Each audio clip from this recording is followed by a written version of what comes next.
موت سے پہلے فرشتے آ جاتے ہیں. چاہے تم اچھے آدمی ہو, بیٹھے ہوئے ہو, تم کو بھی اگر موت آنی ہے تو تم پہلے فرشتوں کو دیکھنے لگ جاؤ گے, لیکن بتا نہیں سکتے کسی کو. موت سے تھوڑی دیر پہلے فرشتے قریب آ جاتے ہیں. پہلے جماعت فرشتوں کی آتی ہے, پھر ملک الموت آتے ہیں. ملک الموت ان فرشتوں کے بیچ آتے ہیں. جیسے ہی یہ مرنے والا آدمی ملک الموت کو دیکھ لیتا ہے, پھر اس کے جسم میں کپ کپی طاری ہو جاتی ہے. اور ایسی کپ کپی طاری ہوتی ہے کہ کبھی پیشاب نکل جاتا ہے, کبھی پخانہ نکل جاتا ہے. اکثر دیکھنا مرنے والوں کی نجاست نکل جاتی ہے. ملک الموت کو وہ بہت قریب سے دیکھتا ہے, اور ان کی دو شکلیں ہیں. ایک بہت بھیانک شکل ہے, اس کو دیکھنا ہی عذاب ہے, اور ایک بہت خوبصورت شکل ہے, ان کو دیکھنا ہی رحمت ہے. وہ نیک بندوں کی روح نکالنے کے لیے جب جاتے ہیں تو خوبصورت شکل میں جاتے ہیں, اور جب گنہگاروں کی روح نکالنے جاتے ہیں تو بھیانک شکل میں جاتے ہیں. اور ان کو دیکھتے ہی مرنے والے کا جسم پیلا پڑ جاتا ہے, پیشانی اکھڑ جاتی, آنکھیں پھٹی رہ جاتی, اور پھر خرخرا آنے لگ جاتا ہے, یعنی خرخر کی آواز تیز ہو جاتی ہے. وہ بولنا چاہتا ہے اپنے پاس والوں کو, لیکن بول نہیں سکتا, بند ہو جاتا ہے. یہ وہ وقت ہے جب اس کے توبہ کا دروازہ بھی بند ہو جاتا ہے. اب اگر فرشتوں کو دیکھ کر کوئی توبہ بھی کر لیا, ایمان لایا, تو اس کا ایمان قبول نہیں. اس وقت سے پہلے پہلے تک جو بھی ایمان لایا یا توبہ کیا, اس کی توبہ قبول ہے. لیکن موت کا خرخرا آ گیا اور فرشتوں کو دیکھ لیا, اس کے بعد بہت سارے کافر بھی پکاریں گے کہ ہم ایمان لاتے ہیں اللہ پر. نہیں, اب ایمان قبول نہیں ہوگا. موت اتنی آسانی سے نہیں آتی, اس کا پروسیس ہے. فرشتے آتے ہیں, ملک الموت آتے ہیں, پھر اس کے بعد اس کو گھور کر دیکھتے ہیں, پھر اس کو چت لٹا دیا جاتا ہے, یا جس حالت میں بھی ہے وہ گر جاتا ہے. کھڑا ہے تو گرتا ہے, بیٹھا ہے تو گرتا ہے, موت آنے سے پہلے لڑک جاتا ہے. یہ ضروری بھی نہیں ہے کہ آج میں اپنے آپ کو سنبھال کر بیٹھا ہوں, اگر میری موت آنی ہے اسی کرسی سے گر جاؤں, اسی جگہ سے ہم گر جائیں. اور اس کے بعد ملک الموت روح کھینچنا شروع کرتے ہیں. پیروں کے ناخنوں سے لے کر, ہاتھوں کے ناخنوں سے لے کر, اس کے جسم کے ہر حصے سے لے کر ناک تک کھینچتے ہوئے لاتے ہیں. اور اس کے بعد جب پوری روح نکل جاتی ہے, وہ لے کر کے چلتے رہتے ہیں, اور مردہ ان کو جاتے ہوئے دیکھتا رہتا ہے. آنکھیں سب سے لاسٹ میں کھلی رہتی. کسی بھی مرنے والے کی آنکھیں بند نہیں رہتی, کھلی رہتی, وہ دیکھتا رہتا ہے. اسی لیے حدیث پاک میں ہے, جب کسی کی روح نکل جائے تو سب سے پہلے تم اس کی آنکھیں بند کر دو. ہمیں بند کرنا ہوتا ہے, اور اس کے بعد منہ بھی کھلا رہ جاتا ہے, منہ اوپن رہ جاتا ہے. فرمایا گیا منہ کو دبا کر بند کر دو. یہ سب نشانیاں ہیں میرے عزیزوں موت کی سختیوں کی. آپ کو پتا ہے جب رسول کریم صلی اللہ تعالی علیہ وسلم کی وفات آئی, اللہ اکبر, نزع کا عالم اتنا سخت تھا کہ بار بار حضور اکرم صلی اللہ علیہ وسلم کو پورے پانی کے مٹکے انڈیل دیے جا رہے تھے. 3 مٹکے حضور پر انڈیل دیے گئے موت سے پہلے, اور حضور اس کے بعد تھوڑا آرام محسوس کرتے, اور پھر شدت کا بخار. اور وہ آخری وقت تھا جب حضرت فاطمہ آپ کے پاس آئی تھی. حضور نے ان کے کان میں بتا دیا, وہ رونے لگ گئی.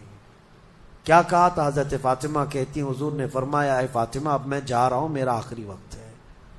پھر ایک دوسرے کان میں ان سے کہا میرے خاندان میں سے سب سے پہلے تم مجھ سے ملنے والی. آج یوم فاطمہ بھی ہے, سیدہ کائنات کا آج یوم وصال ہے, 4 رمضان المبارک. تو رسول کریم صلی اللہ تعالی علیہ وسلم حضرت عائشہ صدیقہ کے سینے سے سر لگا کر لیٹے ہوئے تھے. حضرت عائشہ فرماتی ہیں سنو, مجھے پتا ہی نہیں تھا. حضور حضرت عائشہ سے زیادہ محبت کرتے تھے, اسی لیے آخر وقت میں حضرت عائشہ کے ہی حجرے میں رہنے لگے, باقی دوسری بیویوں کے یہاں نہیں جاتے. حضرت عائشہ کہتی میں حضور اکرم صلی اللہ تعالی علیہ وسلم کو کبھی مسواک دے رہی, کبھی پانی کے چھڑکاؤ کر رہی. تھوڑی دیر کے بعد حضور اکرم صلی اللہ تعالی علیہ وسلم لیٹے لیٹے اسی طرح رہ گئے. حضرت عائشہ کہتی ہے میرے سینے پر حضور کا سر تھا, وہ اتنا بھاری ہو گیا مجھے لگتا تھا کہ میری پسلیاں ٹوٹ جائیں گی. یہ حضرت عائشہ کہتی ہے مجھے ایسا لگتا تھا کہ میری پسلیاں ٹوٹ جائیں گی. ہوا کیا تھا؟ حضرت عائشہ فرماتی ہیں دروازے پر جبرائیل امین آئے, روح نکلنے سے پہلے کی بات ہے. حضرت عائشہ فرماتی ہیں حضور کے پاس جبرائیل آخری بار آئے, وہ غمگین حالت میں آئے یا جس حالت میں ہو. حضرت رسول کریم صلی اللہ علیہ وسلم سے عرض کرنے لگے یا رسول اللہ, دروازے پر موت کا فرشتہ کھڑا ہے, آپ کی اجازت چاہتا ہے, اگر آپ اجازت دے دیں تو آئے گا اور آپ کی روح پاک کو اللہ کے حضور لے جائے گا. اور یا رسول اللہ, آج سے پہلے اس فرشتے نے کسی سے اجازت نہیں لی اور قیامت تک کسی کی روح نکالنے کے لیے وہ اجازت لے گا بھی نہیں.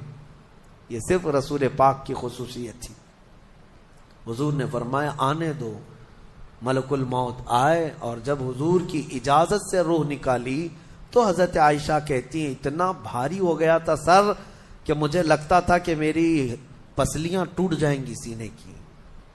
اور اس کے بعد حضرت عائشہ فرماتی ہیں میں نے حضور کے سر مبارک کو نیچے کی طرف کیا, مجھے پتا بھی نہیں تھا کہ حضور کا انتقال ہوا.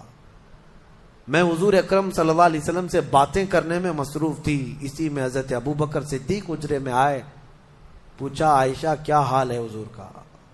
حضور اکرم صلی اللہ علیہ وسلم کو دیکھا حضرت ابو بکر نے اور پیشانی مبارکہ پر ہاتھ رکھا تو وہ بہت ٹھنڈی تھی. ماتھے کو بوسہ دیا اور ایک آہ بھری اور ایک جملہ کہا تھا یا رسول اللہ, ایک بار موت آنی تھی وہ آپ پر آ گئی, اب موت کی سختی اللہ دوبارہ کبھی آپ کو نہیں عطا کرے گا. موت کی سختی کیونکہ حضور کو انہوں نے دیکھا تھا, کئی دنوں سے تکلیف تھی. 13 دن تک حضور پاک صلی اللہ علیہ وسلم کو تکلیف تھی, 13 دن تک. حضرت ابو بکر کہتے ہیں یا رسول اللہ, اب موت کی سختی دوبارہ کبھی نہیں آئے گی, جو اللہ کا وعدہ تھا وہ پورا ہو گیا. پورا کھل کر کے رو بھی نہیں پا رہے تھے ابو بکر صدیق اور اپنے اندر دبا بھی نہیں پا رہے تھے. موت کی سختی انہوں نے دیکھا اور اس کے بعد کہا اے عائشہ کیا دیکھ رہی ہو, اللہ کے رسول ہم سے رخصت ہو چکے. پھر انہوں نے آ کر مسجد میں اعلان کیا اے لوگو, اللہ کے نبی کا انتقال ہو چکا. اب مجھے یہاں یہ بتانا ہے, اگر موت سے کوئی بچ سکتا تھا تو سب سے پہلا نمبر تو رسول اللہ کا ہونا چاہیے تھا, کیونکہ اللہ کے سب سے محبوب نبی وہی ہیں. جب رسول پاک صلی اللہ تعالی علیہ وسلم کو بھی موت آئی تو میاں ہمارا اور تمہارا شمار نہیں, چاہے 100 سال زندگی مل جائے لیکن مرنا ضروری ہے. بہرحال یہ باتیں بڑی طویل ہو جائیں گی. موت کا تذکرہ اس لیے بھی میں زیادہ کرتا ہوں کہ حدیث پاک میں ہے مومنوں کو یہ تذکرہ کرو تاکہ ان کو گناہوں سے نفرت پیدا ہو جائے اور آخرت کے سفر کی تیاری وہ شروع کریں. اللہ کریم ہم سب کو دنیاوی خرافات سے محفوظ فرمائے, دنیا کی لذتوں سے اور یہ فانی خرافات میں مبتلا ہو کر آخرت بھولنے سے اللہ ہماری حفاظت فرمائے. مولا کریم جب ہماری موت آنے کو ہو تو ہماری زبانوں پر کلمہ طیبہ جاری فرما دے. رب ذوالجلال موت سے پہلے تیرے حبیب پاک کے چہرے کی زیارت نصیب فرما. اے کریم خدا, کیا ہی بہتر ہوتا, میں گنہگار ہوں اور بڑے مرتبوں کی خواہش, تو کریم ہے خدایا, تیری بندہ پروری ہے. کیا ہی بہتر ہوتا مولا کہ موت آئے تو رمضان کا مہینہ مل جائے, جمعۃ المبارکہ مل جائے. مولا تیرے وعدے کے مطابق ہم قبر کے عذابات اور سوالات سے محفوظ ہو جائیں. اے اللہ, آج کی اس تفسیر پاک میں تیری جلال و جبروت اور تیری عزت کا وسیلہ لیتے عرض کرتا ہوں, ہم میں سے جو رخصت ہو چکے ہیں, ہمارے آبا و اجداد, ہمارے باپ, ہماری مائیں, ہمارے رشتہ دار جو قبروں میں برسوں سے اب آرام کر رہے ہیں, اے اللہ تو اس رمضان کے صدقے ان کی مغفرت فرما دے. اے کریم خدا, ہمارے گھروں میں عید آ جاتی ہے, رمضان کے آتے ہی دسترخوان بھر جاتے ہیں, ہمارے گھروں میں خوشیاں دوبالا ہو جاتی ہیں. ہمیں نہیں معلوم قبروں والوں کے ساتھ کیا ہوتا ہے, ہمیں پتہ نہیں قبرستان میں ان کے ساتھ کس طرح کی راتیں ہیں اور کس طرح کے دن ہیں. اے کریم خدا, تجھے تیرے جلال و جبروت اور تیری عزت کی قسم، جو مومنین ہم سے رخصت ہوئے، ہمارا کسی بھی طرح کا ان سے تعلق رہا ہو، مولا اس عید سے پہلے ان کو جنتی خان نعمت عطا فرما دے۔ اے اللہ ان سب کو بھی رمضان کی بہاریں عطا فرما۔ تم جہاں کہیں پر بھی جاؤ موت تمہیں آ کر پکڑے گی۔ بروج مشیدہ کا مطلب ہوتا ہے بہت ہی پکے محل میں بھی اگر تم بیٹھ جاؤ، بہت مضبوط محل میں تم بیٹھ جاؤ، موت آنا ہے وہاں پر بھی آئے گی۔ ہم نے دیکھا ہے بڑے بڑے محلات میں رہنے والے بھی، اور جنہوں نے آسمان چھوتی ہوئی عمارتیں بنائی وہ بھی موت کے ہتھے چڑھی گئے۔ موت تو آنا ہے۔ آج ہمارا حال یہ ہوتا ہے کہ دنیا میں اس قدر مصروف ہو جاتے ہیں کہ موت کو بھول جاتے ہیں۔ تمہیں پتہ بھی ہے کہ اچانک آنے والی یہ موت بالکل مہلت نہیں دیتی، بالکل مہلت نہیں دیتی۔ آپ اگر آس پاس میں اپنی نظریں ڈالیں تو آپ کے دوستوں میں کئی جا چکے ہوں گے، جن کی عمر زیادہ نہیں تھی وہ جا چکے۔ موت کے لیے عمر کوئی متعین نہیں ہے کہ بڑھاپے میں آئے گی یا بیماری سے آئے گی۔ اچھے لوگوں کو بھی موت آ جاتی ہے، چلتے پھرتے لوگوں کا جنازہ آ جاتا ہے۔ کسی کے لیے بھی کوئی وقت معین نہیں۔ اور قرآن میں اللہ تعالیٰ یہ فرماتا ہے اگر بندہ موت سے بھاگنے کے لیے، جس کو کہتے ہیں پریکاشن لینا، کہیں جا کر کے محفوظ مقام پر چھپنے کی کوشش کرتا ہے، وہ آئے گی موت۔ بزرگوں نے ایک حکایت لکھی ہے کہ ایک بادشاہ کو نجومیوں نے بتایا تھا کہ فلاں دن تمہاری موت آنے والی ہے۔ نجومی ستاروں کا علم جاننے والے اٹکل پچھو سے کچھ نہ کچھ تو بتا دیتے تھے۔ تو اس بادشاہ کو نجومیوں نے جب دن بتایا، اس دن اس نے کیا کیا، ایک ایسا حجرہ، ایک کمرہ بنایا جس میں کوئی چیز آ ہی نہیں سکتی، کوئی چیز نہیں، صرف اس نے ایک سوراخ رکھا ہوا کے لیے، اور اس میں سے مچھر بھی نہ آ سکے، مکھی بھی نہ آ سکے۔ اس حجرے کے اندر وہ چلا گیا۔ وہ پورا دن اس کو تھا کہ میں موت کو چکما دے دوں گا۔ اور نجومیوں نے یہ بتایا تھا کہ بچھو کے ڈنک مارنے سے تمہاری موت آئے گی۔ اس نے کہا بس مجھے بچھو سے بچنا ہے، بچھو نہ آنے پائے ایسا میں پورا انتظام کر لوں گا۔ اس نے پورا ایک راؤنڈ شیپ کا کمرہ بنایا اور اس میں اندر بند ہو گیا۔ لیکن اس کی ایک کمزوری یہ تھی کہ اس کا گھوڑا تھا، بہت بے حد اس کو عزیز تھا، وہ گھوڑے کو چھوڑ کر کبھی رہتا نہیں تھا۔ اس نے کہا مجھے اور میرے گھوڑے کو بند کر دو، آج موت کا دن ہے، اگر آج کے دن میں نے موت کو چکما دے دیا تو پھر ہمیشہ کی زندگی ہے، ٹائم اگر ٹل گیا تو پھر موت نہیں آئے گی۔ تو وہ اس نیت سے وہ روم کے اندر بند ہو گیا اور لوگوں سے کہا کہ کوئی مجھے نہ دروازہ کھولے اور نہ کسی کے لیے دروازہ کھولے، پورا دن گزرنے دو۔ دن گزرتا رہا، شام کا وقت قریب آیا، اس کے ساتھ تھا اس کا گھوڑا اور وہ کوئی نہیں۔ اتفاق دیکھیں، اللہ رب العزت کی طرف سے جو سبب بننا ہے وہ بنے گا۔ اس کے گھوڑے کو بہت تیز چھینک آئی اور اس کی چھینک سے، اس کی ناک سے بچھو نکلا اور اس بادشاہ کو ڈنک مارا اور وہیں اس کی موت ہو گئی۔ اینما تکونوا یدرککم الموت، اللہ نے فرمایا تم جہاں کہیں رہو موت آ کر پکڑ لے گی۔ ہمارے علاقے میں ایک ڈاکٹر تھے، وہ کارڈیالوجی تھے، ہارٹ کے اسپیشلسٹ تھے، اور ان کے ہاتھ میں بہت سارے ڈاکٹرز پریکٹس کر کر کے بڑے ماہر بنے، ہارٹ کے اسپیشل ڈاکٹر۔ اور یہ اخبار میں بھی بات آئی تھی۔ اس ڈاکٹر کا حال یہ تھا کہ برسوں آپریشن اور سرجری کر کے لوگوں کے ہارٹ صحیح کیے یا بائی پاس کیے، لیکن اتفاق ایسا کہ ایک دن وہ لیب میں اندر ہاسپٹل کے لیبارٹری میں کام کر رہا ہے ڈاکٹر، اور اس کے ساتھ 4 اسسٹنٹ ڈاکٹر بھی ہیں اور نرسز بھی ہیں، سارے کہاں پر؟ لیب کے اندر، ساری مشینیں بھی موجود ہیں۔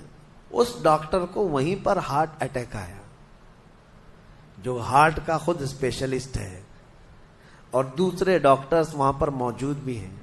انہوں نے اٹھایا، اسٹریچر پر ڈالا، آئی سی یو میں ہی تھے، لیب کے اندر موجود تھے، لیکن وہ چند منٹوں کے اندر ڈاکٹر کی موت ہو گئی، نہ کوئی ڈاکٹر بچا سکا، نہ اس کو دوا دی جا سکی۔ سب سے ماہر ہارٹ کا ڈاکٹر ہاسپٹل کے اندر، جو سب سے محفوظ جگہ ہو سکتی ہے بیماروں کے لیے، میاں ہمارے گھر میں کسی کو اٹیک آئے تو دوڑ کر کہاں لے جائیں گے؟ ہاسپٹل۔ اور جو خود کس کے پاس لے جائیں گے؟ ڈاکٹر کے پاس۔ جو خود ڈاکٹر ہے اور خود ہاسپٹل میں بیٹھا ہوا ہے، اس کو ہی اگر آ جائے، اور قریب میں ڈاکٹرز بھی موجود ہیں لیکن بچا نہ سکے، یہ رب ذوالجلال کا فرمان، جب وعدہ مکمل ہو جائے تو پھر کوئی طاقت تمہیں موت سے روک نہیں سکتی۔ آپ کو پتہ ہے ایک بہت بڑا شخص ہے دنیا کا جو کئی حکومتیں بدل دیا کرتا تھا، جس کا نام غالباً لنکن ہے، سیمسنگ کمپنی کا، جس سے کوئی تعلق ہوگا آپ سرچ کریں تو پتہ چلے، کوریا کا رہنے والا، اور اس کی وجہ سے حکومتیں بدل دی جاتی تھیں۔ اس قدر مالدار آدمی، اس کی مرضی کے بغیر تو کوئی حکومت نہیں قائم ہوتی تھی۔ اتفاق ایسا ہی غالباً 2012 یا 11 کے آس پاس کی بات ہے، جہاں تک میرے علم میں چیز آئی، ایسی ایک بیماری میں مبتلا ہو گیا کہ کوما میں چلا گیا، اور اس کا بیٹا تھا ارب پتی، نہیں بلکہ اس سے بھی زیادہ، کئی ہزار کروڑ کا مالک۔ پوری دنیا بھر کے ڈاکٹرز کو بلایا گیا اس کو بستر سے اٹھانے کے لیے، لیکن کوئی ڈاکٹر نہیں اٹھا سکا۔ کروڑوں کی فیس لی ڈاکٹرز نے، ہر طرح کا علاج کیا، 4 سال تک وہ بستر پر لگا رہا، اس پر نہ جانے کتنی دولت خرچ ہوئی۔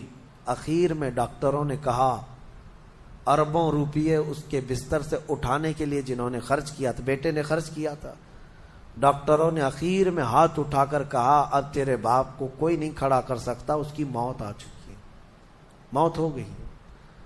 میں یہ کہنا چاہتا ہوں، اللہ نے فرمایا تم مضبوط سے مضبوط محل کے اندر کیوں نہ ہو، موت آئے گی۔ مجھے بتاؤ، جس کے پاس دنیا کا اتنا مال پڑا ہوا ہو، وہ کیوں نہیں خرید سکا کوئی ایسی دوا جو اس کو بستر سے کھڑا کر سکے؟ یاد رکھیں میرے عزیزو، دنیا کی ساری چیزیں اسی کی دھری کی دھری رہ جائیں گی۔ جس وقت ہمارا بلاوا آ جائے، تم قریب میں لوگوں کو دیکھتے رہ جاؤ گے اور آنکھیں تمہاری کھلی رہ جائیں گی۔ اسی لیے میرے آقا صلی اللہ علیہ وسلم خود فرماتے ہیں، میں ایک سجدے میں جاتا ہوں تو مجھے اس بات کا یقین نہیں ہوتا کہ دوسرے سجدے تک میں زندہ رہوں گا۔ یہ سید الانبیاء فرما رہے ہیں، رسول رحمت فرما رہے ہیں۔ اور جس طرح سے آج ہم اپنی موت کو بھول بیٹھے ہیں، گناہوں کی کثرت ہو جاتی ہے، نفس غالب آ جاتا ہے، عیاشیاں شروع ہو جاتی ہیں۔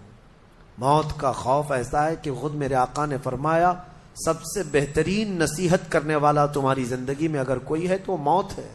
لوگوں کے جنازے دیکھو اور ان کی بے بسی دیکھو، ان کی مجبوری دیکھو، اور اس کے بعد تم بھی محسوس کرو کہ تمہارے ساتھ بھی یہی کیفیت ہوگی۔ وہ چھوٹی سی قبر، وہ چھوٹی سی ایک ایسی قبر جس میں نہ چٹائی، نہ تکیا، نہ اوڑھنا، نہ بچھونا، اور ہاتھ چوڑے کرو تو قبر کی دیواریں لگنے لگ جائے، ہاتھ اٹھاؤ تو اوپر کی تختیاں لگنے لگ جائیں۔ ممبئی والوں کو تو اور بھی چھوٹی قبر ملتی ہے، یہاں تو اتنی چھوٹی ہے کہ ٹیمپرری کھودی جاتی ہے کہ 6 مہینے بعد پھر نکال دینا ہے۔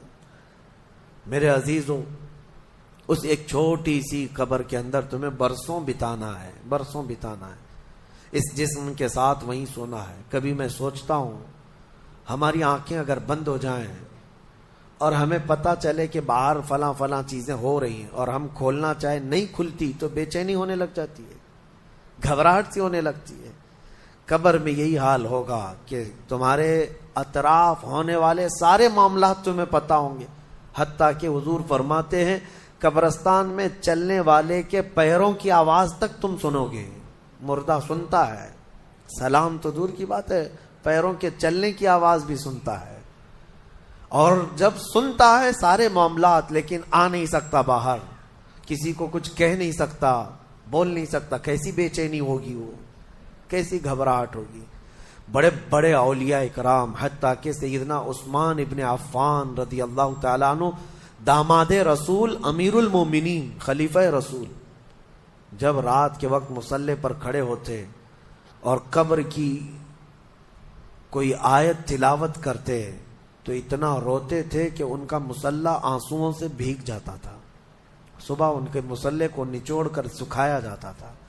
لوگ ان سے پوچھتے آپ قبر کے متعلق اتنا خوف زدہ کیوں ہو جاتے ہیں؟ مرنا تو سب کو ہے. حضرت عثمان غنی فرماتے یہ ہماری پہلی منزل ہے، اگر یہ نکل گئی تو ساری منزلیں آسان ہیں. اینما تکونوا یدرککم الموت، اللہ فرماتا ہے. اور کئی جگہ قرآن میں یہ آیتیں آئی ہیں میرے عزیزوں.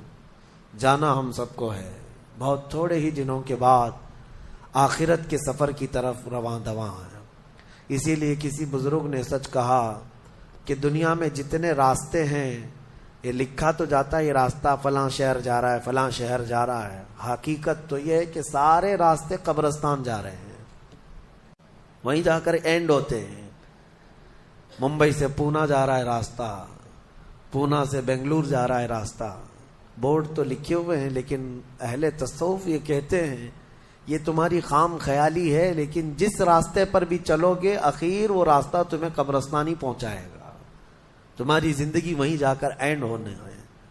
اسی لیے میرے عزیزو ہمیں زیادہ دنیا میں اتنا پھیلانے کی ضرورت نہیں. آخرت کے سفر کی طرف تیاری بھی ہو. میں یہ نہیں کہتا کہ کمانا نہیں چاہیے، کمائیں، گھر بنائیں، رزق کا حصول، معاش کا حصول سب کے لیے ضروری ہے، لیکن ساتھ میں یہ فکر غالب رہے ہمارے ذہن میں کہ مجھے سب چھوڑ کر جانا ضروری ہے. جب تک تمہارے ذہن میں یہ بات آتی رہے گی میرا آخرت کا سفر باقی ہے، تو ہوگا یہ کہ تم دنیا تو کماتے رہو گے لیکن اپنے مولا سے غافل کبھی نہیں ہوگے. غافل کبھی نہیں. میں وہ زندگی کی بات کر رہا ہوں. آپ جاؤ فیکٹری میں جاؤ، کسی کمپنی میں جاؤ، کسی بزنس میں جاؤ، کسی جاب میں جاؤ، آپ کی دنیا ہے، آپ گھر بناؤ، لیکن ذہن میں اتنی بات رہے کہ میرا مولا مجھے ایک نہ ایک دن بلانے والا ہے. جب یہ فکر رہے گی تو آپ کی نمازیں بھی غائب نہیں ہوں گی، آپ کی آخرت کی یاد. اسی لیے میرے آقا نے فرمایا قبرستان جایا کرو. بعض لوگ یہ کہتے ہیں نا قبروں پر جانا شرک یا بدعت. خود میرے آقا صلی اللہ علیہ وسلم نے فرمایا فزورو، قبروں کی زیارت کرو. کیوں؟ فإنها تذکر الآخرہ، اس لیے کہ وہ تمہیں آخرت کی یاد دلاتی ہیں. مولا علی کرم اللہ وجہہ الکریم قبرستان جاتے. حضرت سعید ابن مسیب ایک تابعی ہیں، حضرت علی کے ساتھ قبرستان گئے تھے. حضرت علی نے زور سے سلام کیا قبر والوں کو اور پھر پوچھا ہے قبروں والوں کیا حال ہے تمہارے؟ اور اس کے بعد پھر حضرت علی روتے کھڑے ہوئے، آنسو بہنے لگے. حضرت سعید ابن مسیب کہتے ہیں مولا علی سے کیا آپ قبروں والوں سے بات کر رہے ہیں، وہ آپ کی سن رہے ہیں یا آپ سے وہ کچھ جواب دے رہے ہیں؟ حضرت علی کرم اللہ وجہہ الکریم نے فرمایا ہاں، اگر تم سنتے ان کی باتیں تو رو پڑتے. حضرت سعید پوچھتے ہیں کیا کہہ رہے ہیں قبروں والے؟ سنو میرے عزیزوں، حیدر کرار شیر خدا علی مرتضیٰ فرماتے ہیں قبروں والوں سے میں نے پوچھا کیا حال ہے تمہارے؟ تو قبروں والوں نے کہا اے علی مت پوچھو ہمارے حال، جن بالوں کو ہم سجایا کرتے تھے ان بالوں پر تو اللہ نے بچھو چھوڑ دیے. ہمارے وہ چہرے جو غازے سے ملوث تھے، حسین تھے، ہمارے چہروں پر اب خون اور پیپ کے علاوہ کچھ نہیں رہ گیا.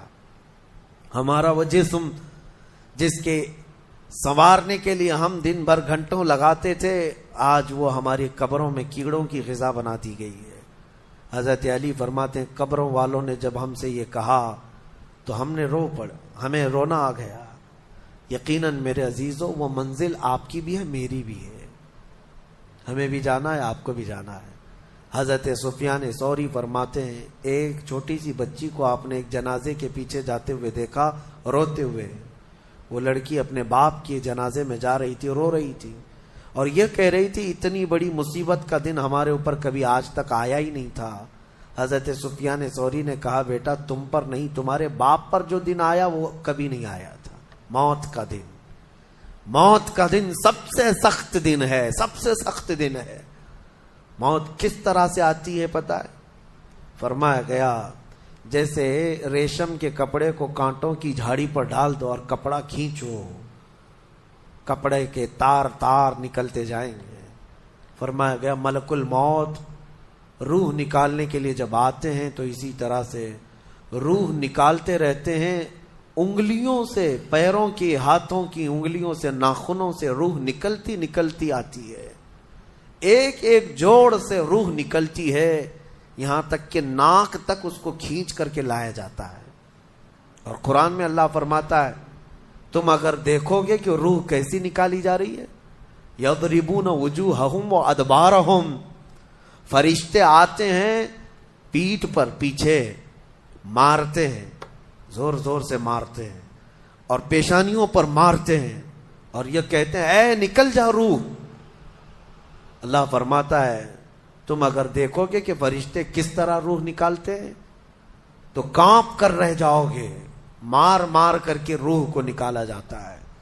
اور یہ چھوٹا سا وقت نہیں ہے، ادھر جھٹکا لگا ادھر موت ہو گئی، لمبا پروسیس ہے، اس سے جو گزرتا ہے وہی بتا سکتا ہے۔ بعض لوگوں کو ایسا لگتا ہے زہر کھا لیا ابھی موت ہو گئی، سوسائڈ کر لیا ابھی موت ہو گئی۔ موت اتنی آسانی سے نہیں آتی، لمبا پروسیس ہے۔ کچھ عورتیں ایسی ہیں جو تم پر حرام کی گئی ہیں ہمیشہ ہمیشہ کے لیے، ان سے کبھی نکاح نہیں ہو سکتا۔ ان کا بیان ہے، وہ کون سی عورتیں ہیں؟ اللہ تعالیٰ فرماتا ہے حرمت علیکم امہاتکم وبناتکم واخواتکم وعماتکم وخالاتکم، یہاں تک تمہارے اوپر تمہاری مائیں حرام ہیں، ماں سے کبھی نکاح نہیں کر سکتا، اور تمہاری بہنیں تمہارے لیے حرام ہیں، مائیں حرام ہیں، بہنیں حرام ہیں، بیٹیاں تمہارے اوپر حرام ہیں، اپنی بیٹی سے کوئی نکاح نہیں کر سکتا۔ تمہاری پھوپھیاں اور تمہاری خالائیں، یہ وہ جو ابد الآباد ہمیشہ ہمیشہ کے لیے تم پر حرام ہیں، ان کو محرم عورتیں کہا جاتا ہے۔ ان سے پردہ بھی نہیں ہے، باپ کا اپنی بیٹی سے نہیں ہے، بیٹے کا اپنی ماں سے نہیں ہے، اسی طرح بہن کا بھائی سے نہیں ہے۔ یہ محرم عورتیں ہیں جن سے نکاح کبھی نہیں ہو سکتا۔ اس کے علاوہ کچھ اور بھی ہیں، یہ 5 تو میں نے بتایا، ماں، بیٹی، بہن، پھوپھی اور خالہ، یہ 5 ہوئی۔ اب آگے رب تعالیٰ فرماتا وَأَخَوَاتُكُم مِّنَ الرَّضَاعَةِ، یعنی دودھ شریک بہن ہے، یعنی تمہارے ماں کا دودھ کوئی اور لڑکی پی ہے تو وہ تمہاری رضائی بہن ہو گئی، یا تم نے کسی خاتون کا دودھ پیا تھا اپنی ماں کے علاوہ، اپنی ماں کے علاوہ کسی اور کا دودھ پیے تھے، تو اس عورت کی جو بیٹی ہوگی وہ تمہاری رضائی بہن ہوگی، اس سے کبھی نکاح نہیں ہو سکتا۔ یہ رضائی بہن، دودھ شریک بہن اس کو کہا جاتا ہے۔ پھر 7ویں نمبر پر وَأُمَّهَاتُ نِسَائِكُمْ، اور تمہاری بیویوں کی مائیں، یعنی ساس سے کبھی نکاح نہیں ہو سکتا، حتیٰ کہ اگر تمہاری بیوی کو تم نے طلاق دے دیا ختم ہو گئی، یا پھر انتقال بھی ہو گیا بیوی کا، تب بھی اس بیوی کی ماں سے کبھی نکاح تمہارا جائز نہیں ہے، وہ ماں کے درجے میں ہو گئی، کیونکہ ماں اور بیٹی کو نکاح میں جمع کرنا جائز نہیں ہے۔ وَرَبَائِبُكُمُ اللَّاتِي فِي حُجُورِكُم مِّن نِّسَائِكُمُ اللَّاتِي دَخَلْتُم بِهِنَّ، یا پھر وہ لڑکی جو تمہاری خود کی تو نہیں ہے لیکن تمہاری بیوی کی لڑکی ہے، یعنی کسی اور شوہر سے ہوئی ہوگی، اس لڑکی کے ساتھ نکاح بھی تمہارا کبھی جائز نہیں ہوگا۔ اور پھر آگے 2 بہنوں کا ایک نکاح میں جمع کرنا، یہ بھی سخت حرام ہے، یعنی ایک عورت سے نکاح کیا تھا اور اسی عورت کی بہن سے دوبارہ ایک ہی نکاح میں شریک کر لیا، زندگی دونوں بہنوں کے ساتھ گزار رہا ہے، تو وہ سخت گناہ کبیرہ میں مبتلا ہے، حرام ہے، زنا ہے، نکاح ہوگا ہی نہیں، نکاح نہیں ہوگا۔ دوسری بہن کے ساتھ جو اس نے نکاح کیا وہ نکاح منعقد ہی نہیں ہوا، اس نے اس کے ساتھ زنا کیا۔ تو یہ عورتیں ذہن میں رہیں۔ بعض لوگ پھر ہم سے یہ بھی سوال کرتے ہیں چاچا کی بیٹی سے، ماموں کی بیٹی سے، پھوپھی کی بیٹی سے نکاح جائز ہے یا نہیں؟ تو ہندوؤں کے ہاں کچھ چیزیں اس طرح کی مانی جاتی ہیں کہ ان کے ہاں چاچا کی بیٹی سے نکاح نہیں ہوتا، لیکن اسلام میں ایسا نہیں ہے۔ صرف تمہاری سگی بہن سے نکاح جائز نہیں، باقی جو تمہاری کزنس ہیں، یعنی چاچا کی بیٹی، پھوپھی کی بیٹی، ماموں کی بیٹی، خالہ کی بیٹی، ان سب سے نکاح جائز ہے، ان سب سے نکاح جائز ہے۔ بسا اوقات ایسا بھی ہوتا ہے، میں آپ کو بتاؤں، مثال کے طور پر تمہارے ماموں کی نواسی ہے، آپ کے ماموں کی نواسی ہے، یعنی آپ کے ماموں کی بیٹی، ویسے دیکھا جائے تو رشتے میں تمہاری کیا لگتی ہے؟ وہ بھانجی، رشتے میں تمہاری بھانجی لگتی ہے۔ تو ظاہر سی بات ہے بہن کی بیٹی سے اور بھائی کی بیٹی سے بھی نکاح جائز نہیں ہے، سگی بھانجی اور سگی بھتیجی سے نکاح جائز نہیں۔ لیکن اگر اس طرح ماموں کی بیٹی بھانجی لگ رہی، اس سے نکاح جائز ہے۔ اسی طرح پھوپھی کی نواسی یا پوتی ہے، اس سے بھی تمہارا نکاح جائز ہے، وہ سگی بھانجی یا سگی بھتیجی نہیں ہے۔ تو یہ احکام مسلمانوں کو یاد ہونا چاہیے کہ کون سی عورتیں تمہارے لیے حلال ہیں اور کون سی عورتیں تمہارے لیے حرام ہیں۔ اب ان کے علاوہ جو عورتیں میں نے بتایا، یہاں جو عورتیں میں نے بتایا، ان عورتوں کے علاوہ جتنی بھی عورتیں ہیں جن سے نکاح تمہارا جائز ہے، ان سے پردہ بھی واجب ہے، یہ بات یاد رکھ لیں۔ جس سے تمہارا نکاح ہو سکتا ہے اس سے تمہارا پردہ کرنا بھی واجب ہے، یہ ہمیشہ ذہن میں رہے۔ محرم عورتوں سے صرف پردہ نہیں ہے، باقی غیر محرم جتنی بھی عورتیں ہیں، تمہاری چاچا کی بیٹیاں، تمہاری پھوپھی کی بیٹیاں، تمہارے ماموں اور خالہ کی بیٹیاں، جن سے تمہارا نکاح جائز ہے، ان سے پردہ بھی ضروری ہے، پردہ ضروری ہے۔ اور اسی میں شریعت کی پکڑ بھی ہے، اللہ تبارک و تعالیٰ کی بارگاہ میں اس کی پکڑ ہے۔ اب آگے آئیں، اللہ تبارک و تعالیٰ نے گھریلو احکام کے متعلق فرمایا الرجال قوامون علی النساء، مردوں کو ہم نے عورتوں پر حاکم بنایا ہے۔ حاکم کا مطلب یہ نہیں ہے کہ بیلچا لے کر کے اس کو ہانکتا رہے، یا پھر حاکم کا مطلب یہ بھی نہیں ہے کہ رسی اور ڈنڈا لے کر کے اس کے پیچھے پڑا رہے۔ حاکم کا مطلب یہ ہے کہ مرد کو معاش کی تمام ذمہ داریاں دی گئی ہیں، گھر چلانا، گھر کا خرچہ لانا، یہ مرد کی ذمہ داری ہے، اور گھر گرہستی جو اندر کے معاملات سنبھالنا یہ عورت کے کام ہے۔ اگرچہ آج زمانے میں بدل گیا، کچھ مرد گھر میں بیٹھے ہیں اور عورتیں کام پہ ہیں، انہوں نے فطرت قانون کا بدل لیا ہے۔ اب یہاں پر کچھ لوگ یہ سوال بھی کرتے ہیں کیا عورت کا کمانے کے لیے نکلنا جائز ہے یا نہیں ہے؟ اس سلسلے میں آپ کو بتا دوں، عورت اگر شریعت کی پابندیاں کرتی ہے اور حدود شرع میں رہ کر کے کوئی جاب اس کو لگتی ہے یا کوئی کام کرتی ہے تو بالکل اس کے لیے جائز ہے، کوئی حرج نہیں۔ عورت کا کمانا اسلام میں کہیں پر بھی یہ نہیں کہا گیا کہ ناجائز ہے، جائز ہے، لیکن اس کے شریعت کے جو تقاضے ہیں اگر وہ پورا کر سکتی ہے تو دونوں کو ساتھ میں لے کر کے چلنا چاہے تو چل سکتی ہے۔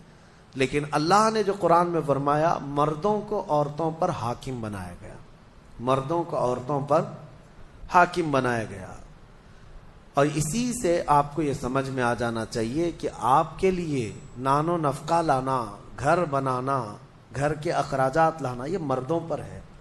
کچھ بیچارے بھیکاری لوگ ہیں جو عورتوں کے اوپر اس قدر ظالم بن کر کے بیٹھے ہوتے ہیں کہ وہ سارا خرچہ سسرال سے ہی چاہتے ہیں کہ عورت کا جو مائکہ ہے یا اس کا مرد کا جو سسرال ہے وہیں سے وہ سب کچھ لانا چاہتے ہیں۔ اور ہمارے ہاں شادیوں میں بھی یہی رواج بہت زیادہ ہے، بہت سارے لوگ شادی اس لیے بھی کرتے ہیں کہ بہت زیادہ جہیز لائے گی عورت، بائک لائے گی، کار لائے گی، اسی لالچ میں شادی کرتے ہیں۔ میرے عزیزوں، مرد اللہ نے تمہیں بنایا ہے، تم اپنے ہاتھوں سے کماؤ اور عورت کو کھلاؤ، ایک صدقے کا ثواب ہے۔ اور نہیں کر سکتے تو جہیز کیوں مانگتے ہو؟ مسجد کے باہر کھٹوری لے کے بیٹھ جاؤ، روز آنے جانے والے کچھ نہ کچھ ڈالیں گے، وہ اور زیادہ بن جائے گا۔ بات سیدھی سی ہے، کچھ لوگ آفیشیل طریقے سے مانگتے ہیں اور کچھ لوگ اندر میز کے اندر سے مانگتے ہیں۔ دونوں مانگنے والے ایک ہی ہیں، بھکاری ہیں۔ مردوں کو اللہ تبارک و تعالیٰ نے اس کا حکم نہیں فرمایا۔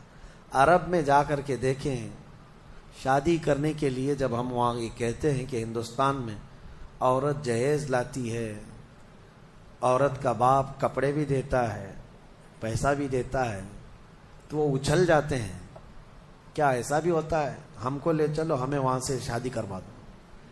اس کی وجہ یہ ہے کہ عرب میں آج بھی مہر بہت اونچا ہوتا ہے۔ صرف سعودی کا مہر 50,000 ریال عام عورتیں مانگتی ہیں۔